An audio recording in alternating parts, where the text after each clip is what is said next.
Ako nga pala si KP, isang OFW sa Japan at nagtatrabaho bilang isang care worker sa isang ospital.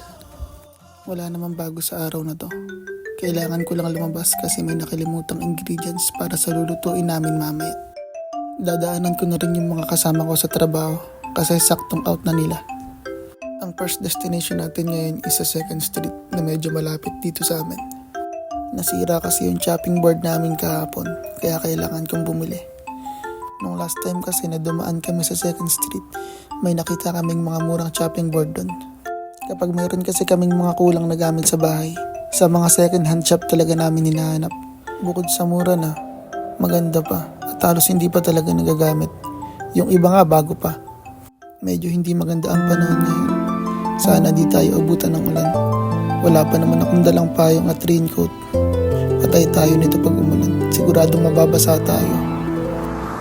Medyo mahirap pa namang makahanap ng sisilungan dito sa Japan kapag inabot ka ng ulan. Kasi hindi ka pwede basta-basta pumasok sa mga parking nila para makasilong.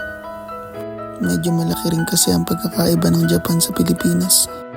Dito sa Japan, halos wala kang makitang tao sa kalsada. Walang tambay, walang chismosa at mga chismoso.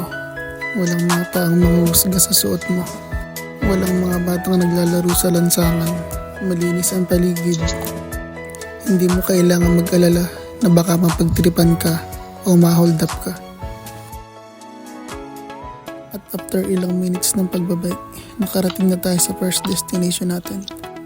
Hindi rin ako magtatagal dito kasi lalabas na rin yung makakasama ko sa trabaho. Chopping board lang din naman kasi yung pinunta ko dito. Pero sa next vlog ko, ipapakita ko sa inyo kung anong meron dito. Ikot lang tayo saglit. Baka may makita pa tayong pwede nating magamit.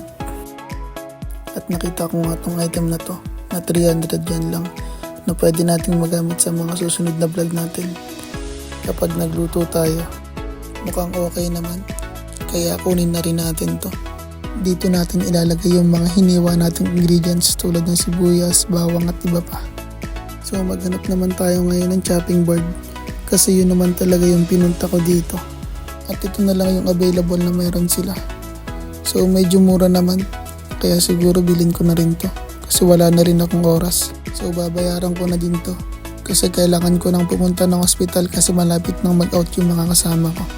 Plan din kasi namin pumunta ng Donkey para bumili ng bigas. Kasi mamaya, New Year na, dapat puno daw yung bigas. So binayaran ko na agad to.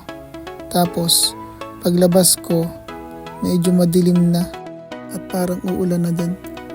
Kaya dali-dali na rin ako nagbike. At dito nga sa nadaanan ko pabalik, mukhang umulan na rin dito.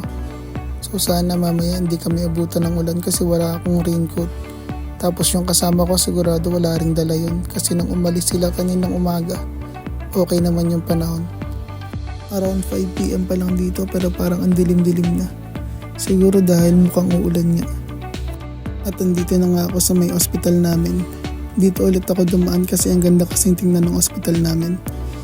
Ito nga pala yung view ng hospital kapag gabi. So bali hanggang 11th floor nga lang pala yung building na yan. Sobrang ganda dyan kapag nasa loob ka ng building kasi makikita mo yung buong view ng Ichinomiya. Lalo na kapag gabi. Sobrang ganda talaga. Ito nga pala yung building kung saan ako naka-assign.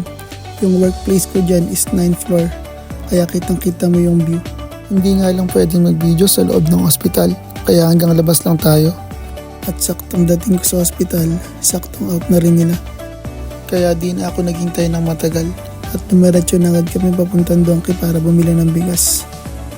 At ito na, andito na agad kami sa Donkey. Nasa may kabilang street lang kasi yan, simula sa hospital. Siguro mga 5 minutes lang sa bike. Makakarating ka na agad ng Donkey. So dito, magpapark na agad kami rito. Kasi baka nga abutin ng ulan. So ito yung kulang na ingredients namin para sa Big Mac. So bibili na namin to. Tapos, kukuha na rin kami ng bigas dito. So syempre, ang pipiliin namin yung pinakamura talaga. Medyo mahal din kasi yung ibang bigas dito. Bale, every payday nga pala, bumibili kaming tatlo ng tag 10 kilos na bigas. Good for 1.5 month na namin yan. Hindi rin kasi kami masyadong malakas kumain. Ito, nakabili na kaming bigas. Ito nga pala si Kenchang. Malupit yan. Siya yung pinakabata sa amin. At ito naman si Sampay Angelo. Tuwang-tuwa yan, parang nakatanggap ng ayuda. Hindi, joke lang. Tawang-tawa kami kasi ang sama ng tingin ng tendera. 3 kasi kami tapos 10 kilos pa yung binili namin. At ito na nga, inaabot na nga kami ng malakas na ulan. Kung kailan wala pa naman kaming dalang raincoat at payong. Tapos sobrang hirap ang humanap ng masisilungan. Buti na lang, hindi malakas yung ambon. Hindi naman kami halatang basang-basa. O diba, ambon lang. At ito na yung nabili namin. Ang hirap pa namang magbike ng naulan kasi mabigat yung bigas. So paano? Maliligo at magpapalit muna ako ng damit. Thank you for watching. See you next vlog.